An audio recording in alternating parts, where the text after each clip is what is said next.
Hello and welcome to the Parenting Tools podcast with me, Jason. And me, Jordan. This is the podcast where two parenting tools talk about our lives and our experiences as dads to young kids. I've just had a mouthful of ice.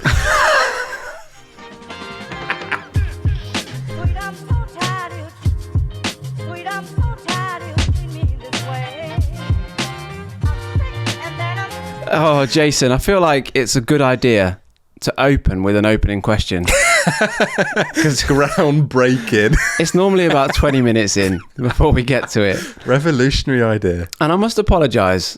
I've got something wrong with my tongue. And it's too big for my mouth at the minute.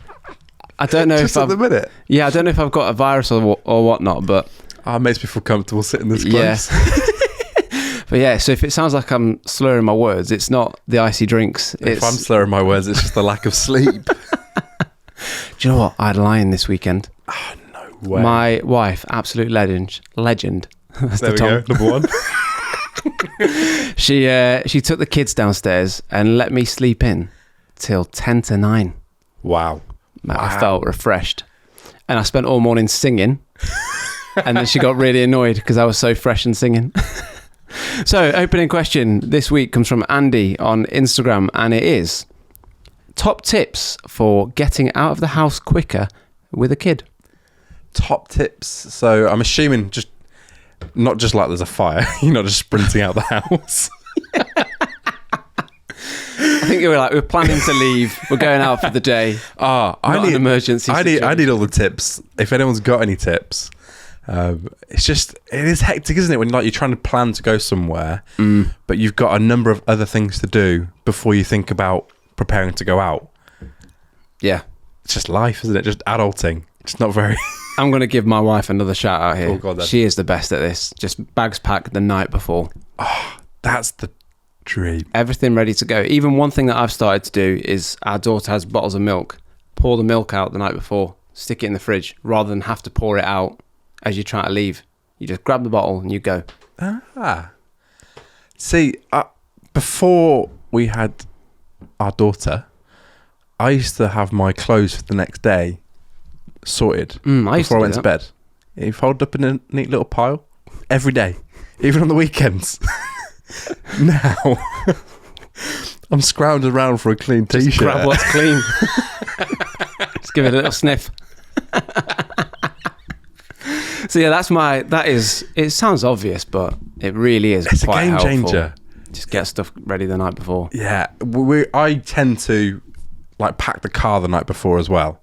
So if we're going anywhere, the car is sorted. So we just have to get the people out. Just worry about the people. Everyone in the house. And it would tend to be that by the time we've got, my wife's got out or my daughter's in the car, I'll then have forgotten something in the house. And you've got to run back in. So thank you Andy for that question. If you do want to send us an opening question, please follow us at Parenting Tools Pod on Instagram. And we're going to stick on Instagram with a message we got from Laura. Said, cracking episode number 16, made me laugh. One thing that me and my hubby work on is booking in talks. Scheduling them in. I'm a deep conversationalist and he isn't ready for me. So we got to book that time in, bro. Also, hacks, baby gates. Don't get rid of them. You can lock them on a floor so they don't follow you, even when they're 5. That's brilliant. That's so important, though. So, for example, my wife is a classic extrovert. Through and through. We'll be out. Not talking about spouses, talking about children. Oh, booking in time to talk. No, baby gate in your child. No. You're not following me, Em. Close the gate. Give me some space. It works with what I'm about to say as well. But amazing. She's a classic extrovert. So if we spent the night out with people or we've had people round, people will go and she'll be buzzing. She'll be want to chat everything through, debrief the whole night. And I'm spent. I'm just like the introvert in a nutshell. That is me. I'm like, I just need my own little space. Book get some stairgates. Book a meeting in with me. Book a meeting. And we'll discuss this tomorrow. Pop it in an email. So she signed off with, keep smashing it, giggling away like I'm in the room with you. And she signed off with this, 3 kids, 5 and under, vomit face emoji. Oh, thank you, Laura. Oh, that's amazing. Keep your stair gates so you can basically lock your kids away from yourself. So are we saying that 5-year-olds don't know how to open stair gates? Is that a thing? Well, my mate Jake, he's like 29. He's still struggling. And he said to me, when we first had our first child, he came around, he said, "Oh, you've got these things now." He said, "It's always the worst when you go to someone's house and they've got kids and they've got these." He says, "You can never open them." He just steps over them. He's 6'4", and he just steps over them because he can't unlock them. I mean, there are various different models, aren't there? Why don't they choose the best one?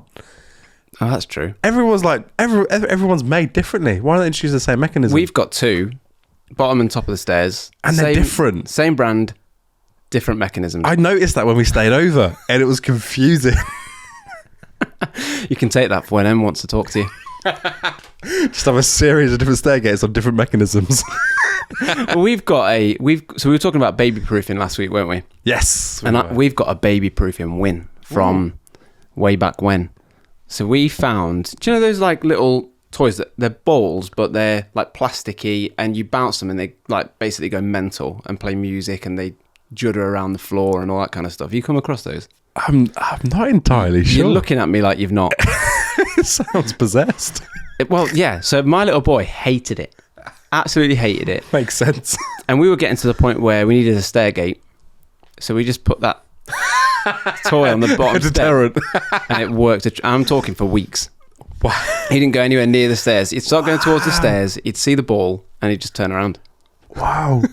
He was petrified of it. He was. And it's horrible when you put it like that. But that reminds me actually. So this week, you know, on baby monitors, you've got the little talkback function. Yeah. I used it for the first time in about 6 months. Really? This week, because no, my daughter was just scared of it the whole time, and we were chatting before, and you said your son was just petrified of it, so he would just do whatever the weird voice would say. Lie down. So Noah was playing in a cot. Not a cot. We've transitioned to a bed. Oh, that's big news. Life update. Yeah, we'll come back to that. Come back to the jingle when I'm ready. Revisit that. But she was just playing. She wasn't sleeping. I literally just turned the mic on and just lie down, and she froze. Literally, I was watching, and literally for about 2 minutes, she had not moved. So I just went into her room, and I was like, I had to explain to her that it was me talking to her. Oh, bless her. To make it worse, the next morning, when I went in to wake her up, she looked straight at the camera and went, "It's only Daddy talking." Oh, no. So she'd been petrified the whole night. I wonder who she thought it was. Who else could it be? Oh, bless her. That's horrible. Yeah, that's quite scarring right now. What a treat. What a treat.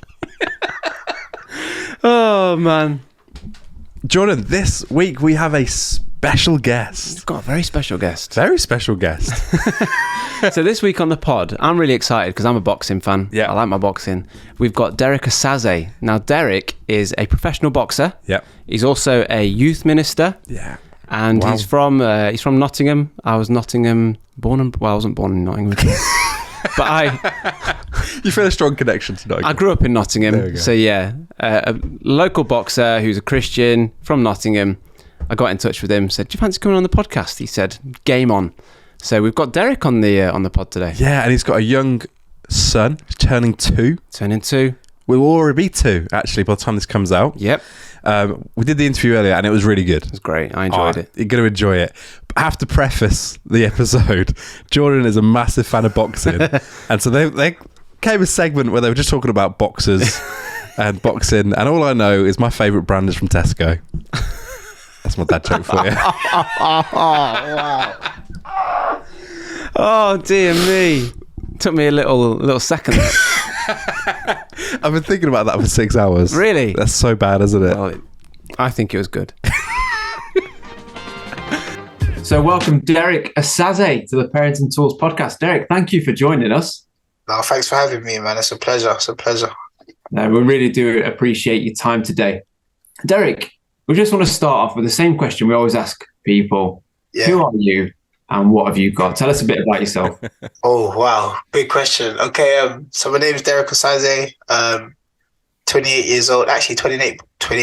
I think I turn 29 tomorrow. Grew up originally from Southeast London, a place you might have heard of called Peckham. As you can tell by my accent. Found my way to number 5 out of 6 siblings. Found my way to Nottingham. Came here to study at university at Nottingham Trent. Got a degree, got a master's. Found my wife up here as well, who's also from London. Got married, almost been married about 5 years now. Have a young son who turns 2 tomorrow. We have the same birthday. Wow. And I've been a professional boxer since 2017 now. Started boxing age 15 just to keep out of trouble, and it just sort of kept me out of trouble, so I've stuck to it since then. So I've been boxing. I've had 12 professional fights, 11 wins. Also an ordained minister, so I'm a youth pastor. So obviously faith is a big part of my life, and I'm very passionate about working with young people.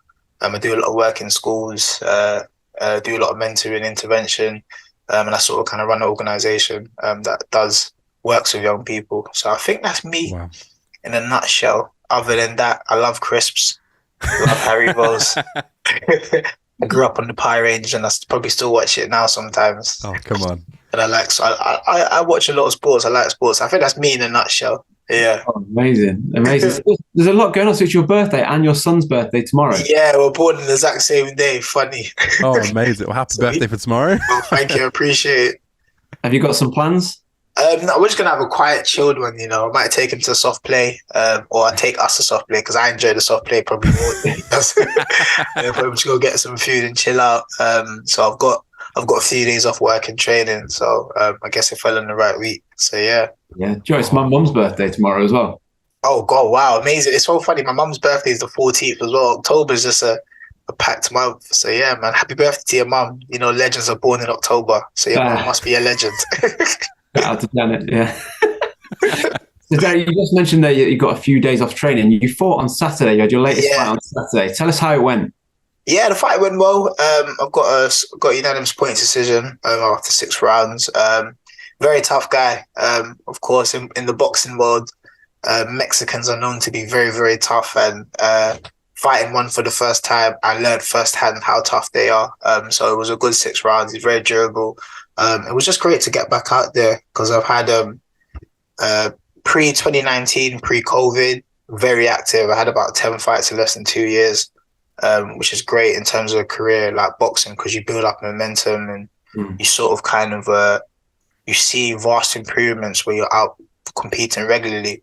And then I had a period of about 2.5 years of just mishap after mishap with COVID. Fights fell through because of COVID tests. Fights fell through. I had a fight fall through due to the Queen's passing. I had fights fall through just due to factors out of my control, injuries. So it was only my second fight in 3 years, considering I had 10 in the first 2 years. So it was just nice to get back out there, get a good win. My coach was happy. It was nice to have our family and friends around. And it was nice to box in Nottingham again, because I hadn't boxed there since 2018. So yeah, it was great. So obviously normally after a fight, you normally take a few days off, maybe a week, just to sort of kind of let your body reset and then go back into training. And I feel like I've been, with the constant changing dates, it's hard, because when you have a fight coming up and you get to the fight day or a few days before and the fight doesn't happen, you kind of don't take a rest. You sort of kind of dust yourself off and just keep going. So this rest was equally important, because I feel like I've had back-to-back camps. So yeah, so it's good to just put my feet up and just chill out for a bit and not watch the calories so much. That sounds like every day for me. There, oh my word! I'm just listening to you. So you're a professional boxer. Yeah. You're a youth pastor, a youth worker, a husband, a father. Do you have a single minute where you could just do nothing? Do you know what? It's funny. I ask myself that sometimes. I do feel. It's a good way you put it, because sometimes I have to actually ask myself, like, Derrick, are you all right? Like, how are you doing? Because I feel like with a lot of what I do, I feel like a lot of my time belongs to other people. So and I always even feel bad. There's something I'm trying to be intentional with, even being a father and a husband, is that when I come home, my family doesn't get the leftovers of me. Do you know what I mean? Because I come home, especially after training, some days I'm tired. I'm in the gym 2-3 times a day. I'm literally like, you know, those days, I don't know if you pull up to your house and you sit in your car for a few minutes, just bracing yourself to get in. Yeah. Do you know what I mean? And my son Malachi, he's smart now because he can hear my car pull up. So he goes to the window and he's there waiting, and like he's one of the most energetic kids I've ever seen. Like he's by the front door waiting, and to him, he doesn't know I've had a long day or I'm tired or I've been at the church. He just sees, oh yeah, daddy, playtime. Do you know what I mean? Yeah. So you kind of just have to, I feel like I'm constantly I'm taking off and putting on different hats, because I put on the boxer hat, I go to the gym. I put on the pastor hat when I go to the church. I put on the youth worker hat.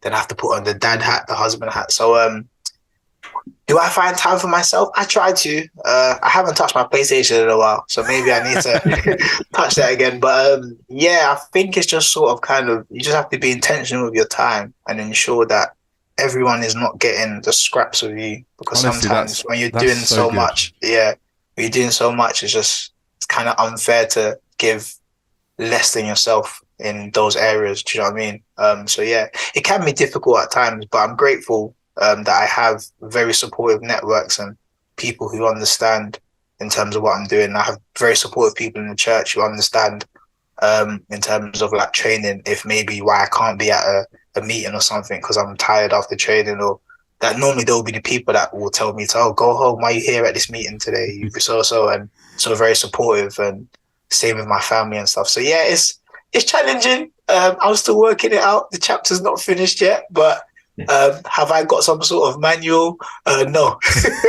I'm just sort of winging it. I've been winging it and it's kind of been working. That's so good.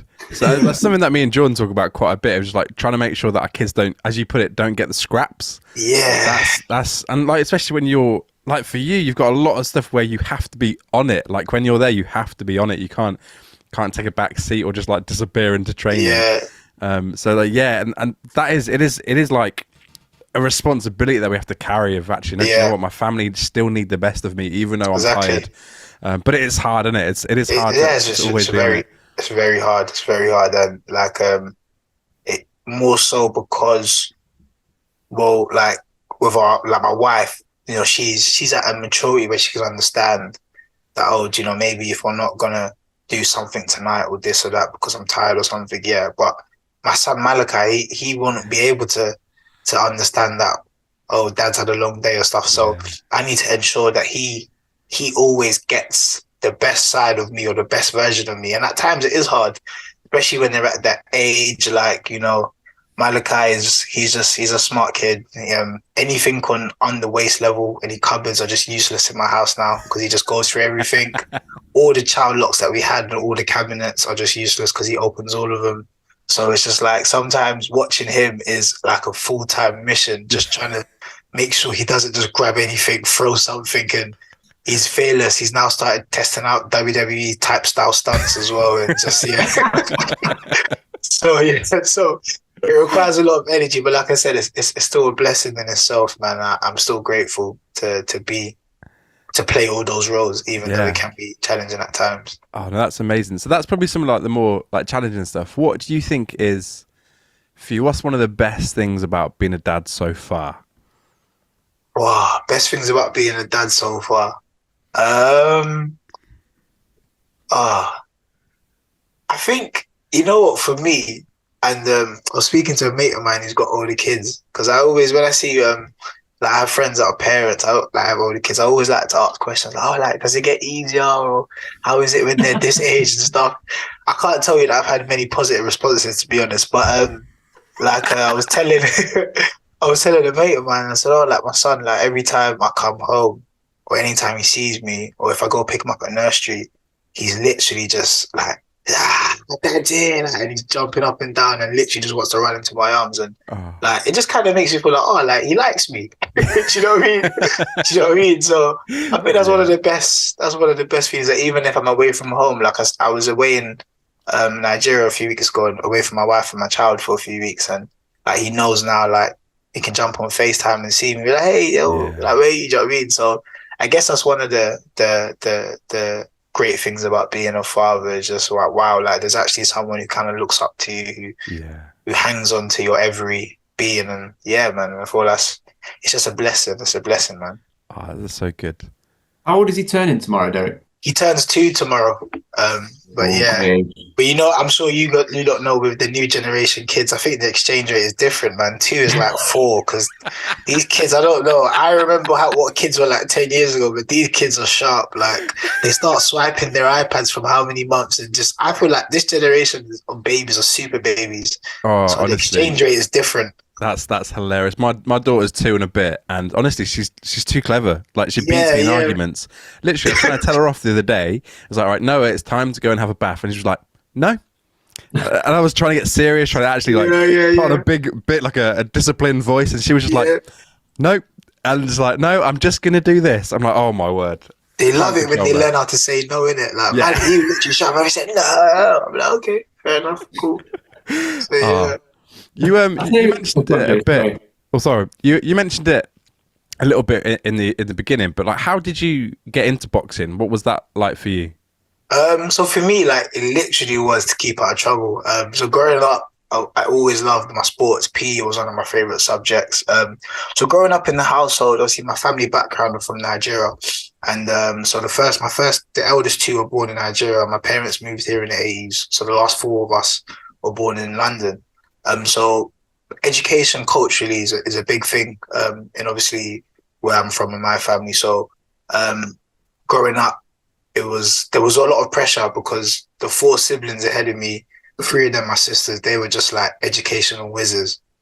Like literally, like every exam, just top marks, this, that. So they were they were flying the flag high for the educational banner in my family. And then obviously came me along, who I was all right at school, but I just liked sports. I just liked playing. I just didn't, you know what I mean?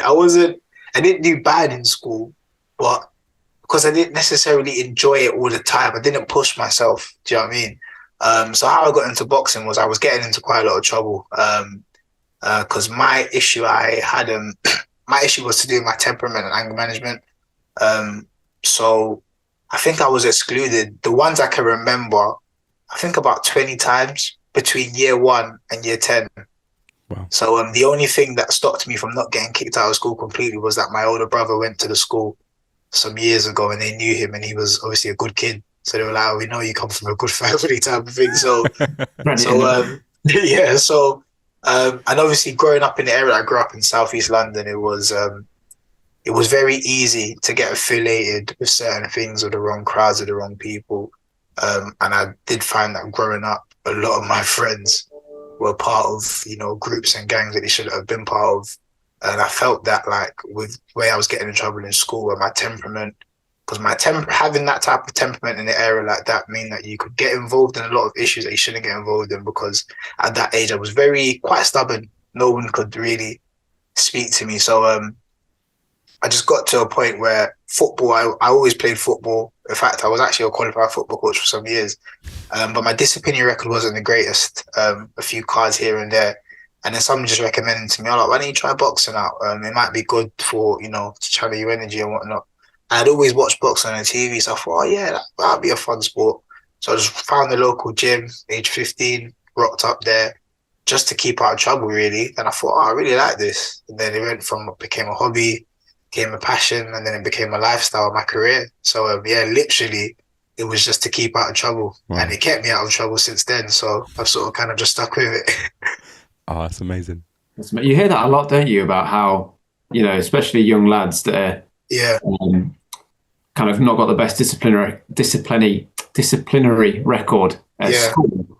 They find boxing and that kind of gives them a bit of drive and it gives them a bit of discipline. Yeah, 100%. I think the biggest thing I learned from boxing was self-discipline. For me, you have to be so disciplined in a sport like boxing. You have to have self-control because when you get into the ring, it's not just about, I'm just going to throw loads of punches and expect just to win a fight or knock someone out. You have to have self-control to stick to a game plan. You know what I mean? You have to have self-discipline to get up and train, to get up and do your runs.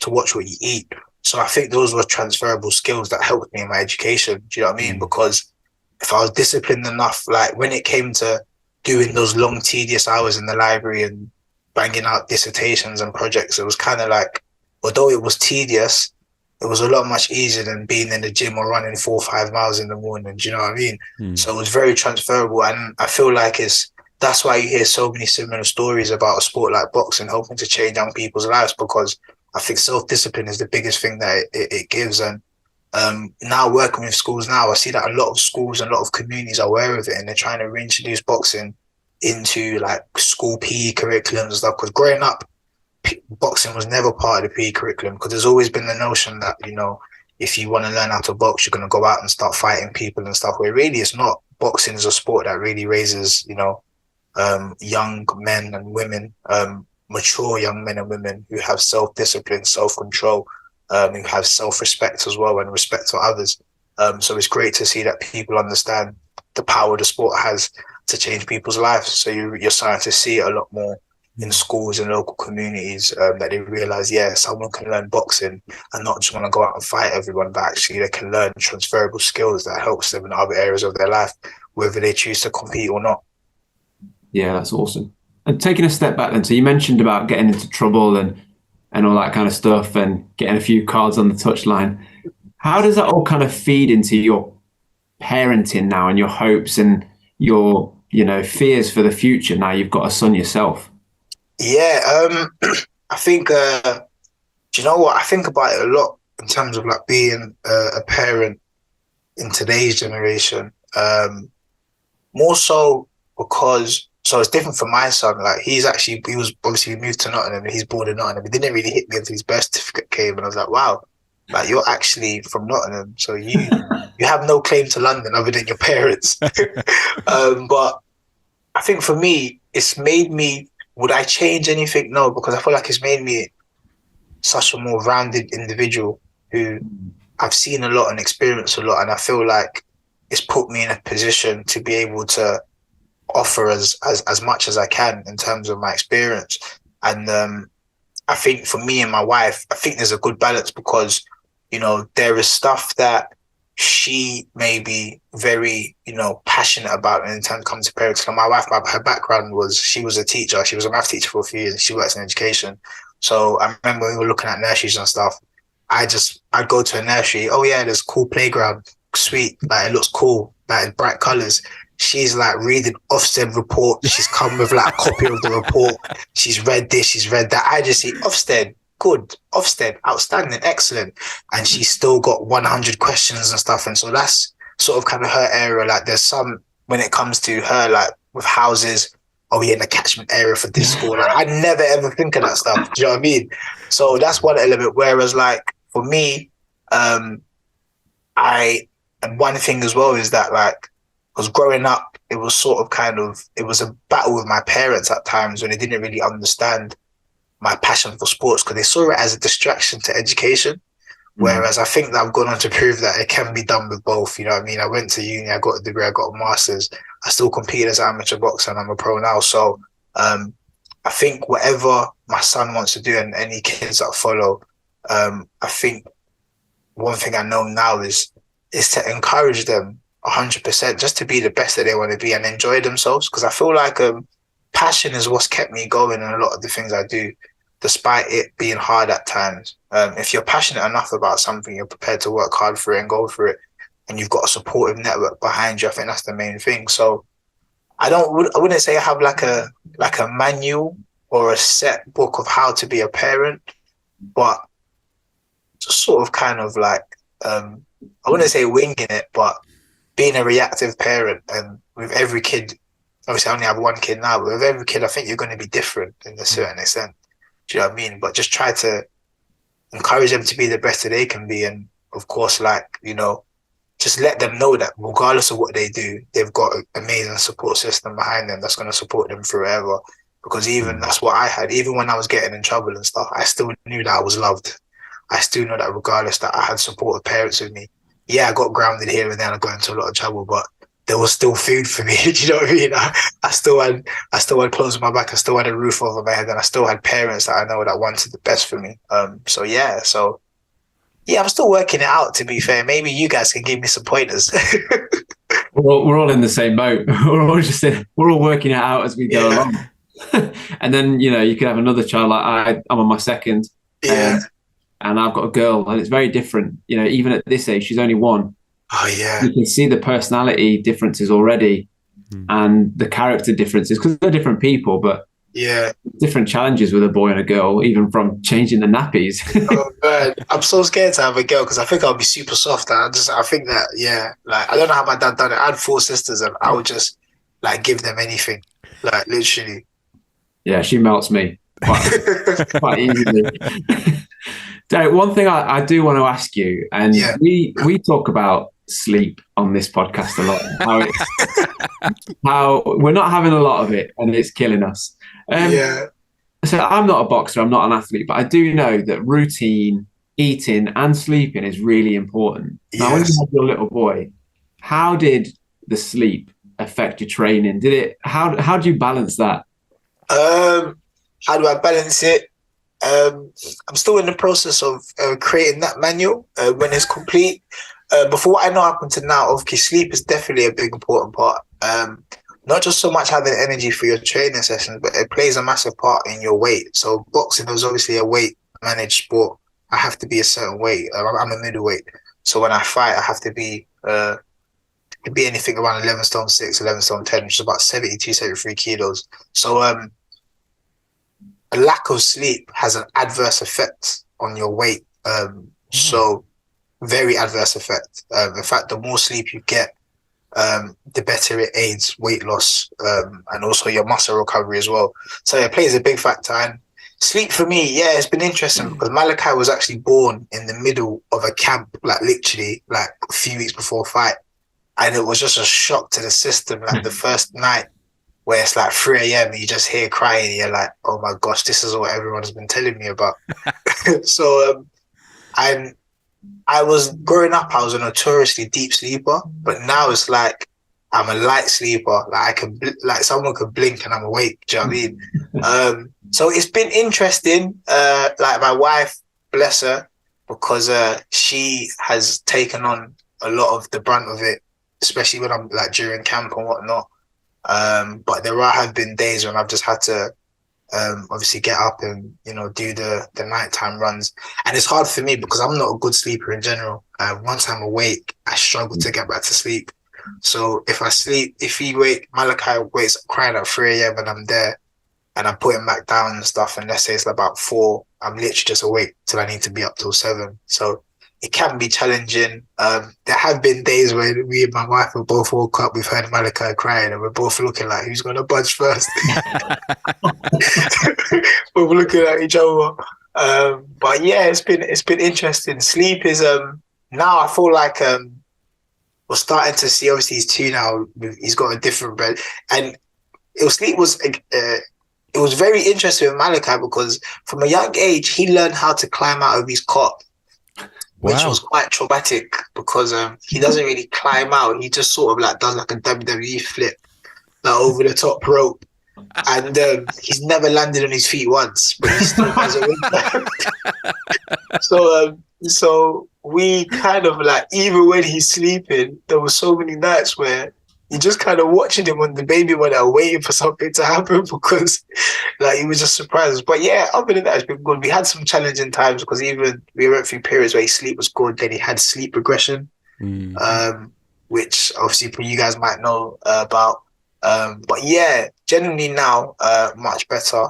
But yeah, there has been some very rough nights where, I've just sat there looking up into the sky and asking God, like, do people really do this? Like, I don't know how my mum had 6 of us because it's serious. Like, I know you guys definitely know what I'm talking about. Legit.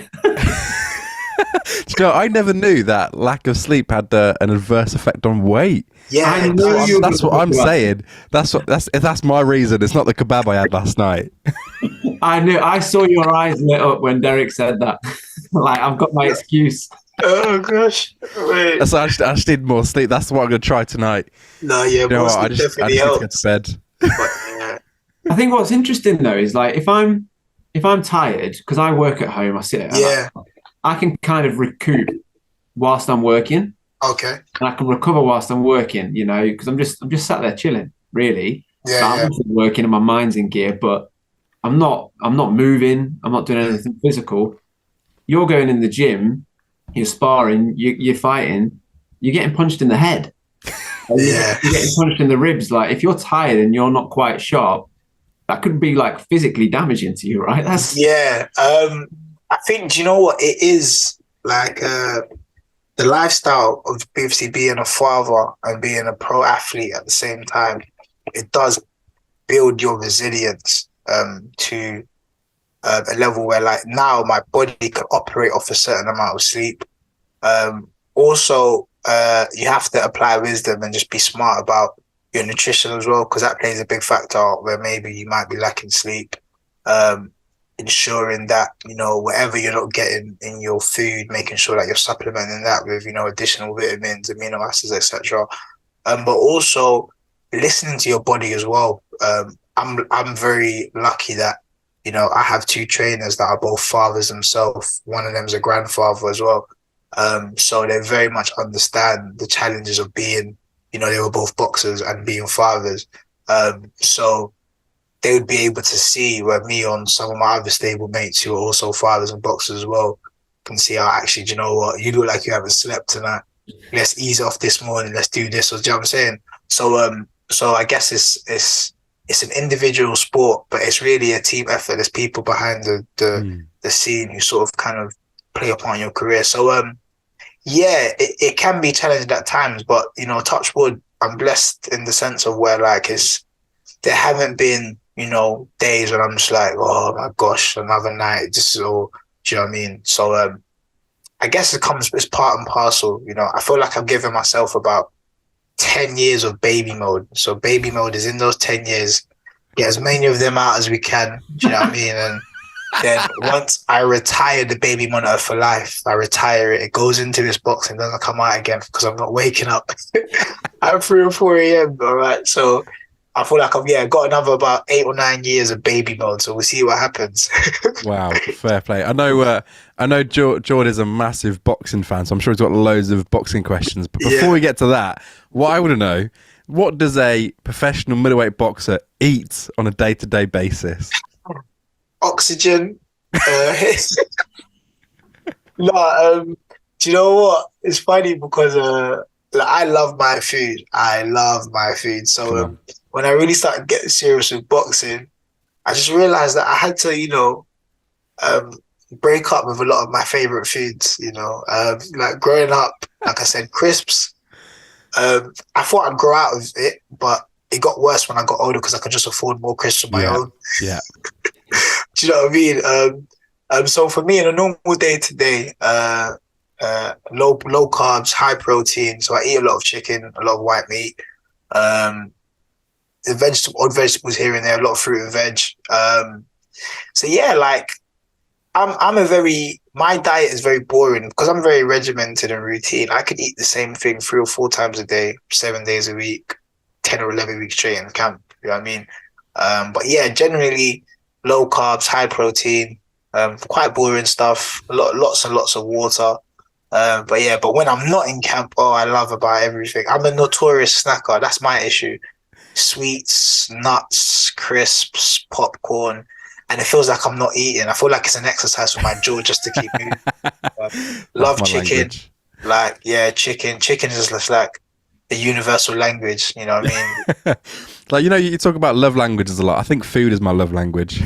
Yeah, food is definitely one of them for me. And I don't know, I've developed over the years, as I've got older, a sweet tooth, which is terrible because I never really had a sweet tooth when I was younger. But now it's like cookie dough and stuff. And yeah, I can happily talk about all this stuff now because I just had a fight last week. But if I was in camp, I would just be upset, just hearing like, oh yeah, I eat chicken. But yeah. You'd get on well with my wife, Derrick. She loves crisps. I think my love for crisps is unhealthy though. It's very unhealthy. I'll tell you a funny story quickly. So one year for Lent, I gave up crisps. I must have been about 11. So what I did was every time my mum would buy a multi-pack for us in the house, because there was 6 of us and we just like ate like animals. I just take like 2 or 3 packets to store in a little backpack to have after the Lent was done.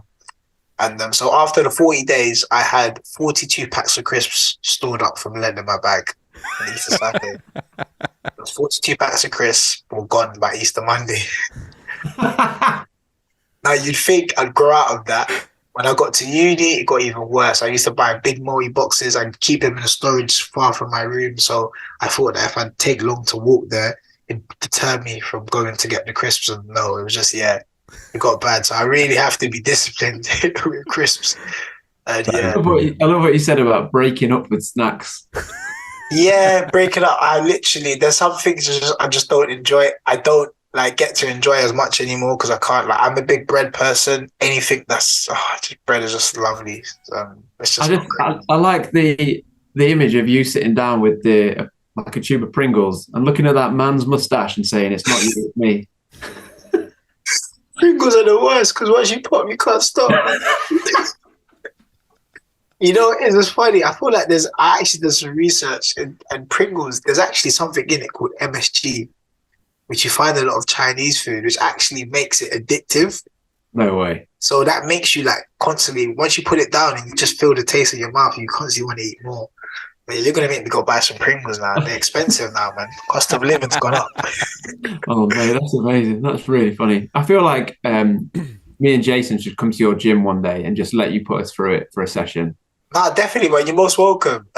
Most welcome. We get the beauty about boxing and the beauty about our gym. We're a big, our gym, DCT Boxing Academy, stands for Dreams Come True. And we have all variations of people and abilities that come. We have people that come who just want to keep fit, never going to compete. And we have people that are competing at some of the highest levels in the country. And we all train together. We have coaches that know how to push us to the max of our abilities individually. It's not about, what you can do and how good you are. It's just really about pushing yourself, enjoying yourself. For a lot of people that come to our gyms, it's great therapy. Some people come to the gym dealing with stuff in their private life and they just want to, have a release.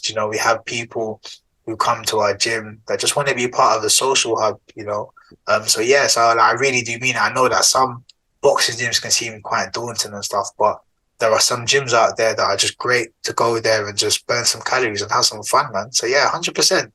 In fact, I'd even put you in the ring and let you try to throw some punches at me. You know what I mean? I'm game. Jason, are you game? Yeah, as long as I can have a nap afterwards. No, of course, that's fine. And there's don't worry, we there's a nice spot in the corner of the gym. If you just need to take. That's where you'll find me. With some Pringles. Just being sick. If they're barbecue ones, I might join you. Oh, Derrick, that's amazing. I've just got some quick boxing questions that I want to ask. Cool. Like Jason said, I'm a boxing fan, so more for my own indulgence, really. I just want to ask you, who's your favourite fighter of all time, and who's your favourite active fighter? I can only pick one. Yeah, let's limit it to one. Let's challenge you. Limit it to one. Just based on boxing, and that's Roy Jones Jr. Knew it. An active fighter right now. Do you know what I say? I want to put my neck out and say AJ. Yeah? Do you know, I say AJ. Do you know why? Because seeing how far he's come and what he's achieved based on how late he started boxing, his boxing ability, how he's transcended the sport in terms of socially, publicly, in terms of he's created a lot of buzz around boxing again, and sort of kind of raised the profile of the sport, especially in this country, in terms of the last few years. And I think, you know what, he's achieved a lot. For someone who gets a lot of stick sometimes, he gets a lot of stick and very unfair at times. I feel like he's achieved a lot. And, regardless of what he does for the rest of his career, I feel like he's had a career that a lot of people would be very proud of. Olympic gold medalist, his resume as a heavyweight, he's boxed who's been out there, do you know what I mean? He's a 2-time heavyweight world champion. So yeah, I'd say favorite active fighter. I'd say is AJ. Oh, amazing, Derrick. It's been such a good interview. Thanks so much for your time. I've enjoyed it so much. One last question before you go. Any little bit of advice for parents, for people in the same position, or people just trying to get through the next few days as being parents? I would say take every day as it comes. Take every day as it comes. Every day is different, and kids will learn to humble you in that area because, 1 minute your kid is fine, they want to be your best friend, they're happy. And the next minute, they're jumping up and down and shouting and throwing their snacks, or they don't want to eat, or they don't want to sleep. So every day is different. So take every day as it comes.